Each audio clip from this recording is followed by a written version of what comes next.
မင်းသမီးကြီးထထမှုကတော့မန္တလေးငလင်ကြီးနဲ့မြင့်မြင့်ကွတ်တွေကြုံခဲ့ရတာဖြစ်ပြီးတော့သူရဲ့လက်မောင်းတွေကျိုးသွားတယ်ခြေထောက်တွေကျိုးသွားပါတယ်နော်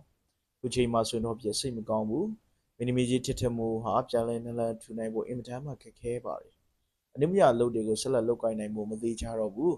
ထထမှုဟာသူဟာအဆိုင်ယောဂလေးရှိပါတယ်တခြားသောယောဂတွေလည်းအများကြီးပဲခဏခဏဆေးရုံတက်ရတယ်ဒါသူရဲ့ခင်ဖောင်းဖြစ်တဲ့ဆိုင်းလွှမ်းတဲ့တင်စာရုံးတို့လက်ထက်တဲ့နေမှာပဲဒါသူကဆေးရုံမှာအသက်ရှူကျပ်ပြီးတော့ဒါတော်တော်လေးကိုဒါအပြင်း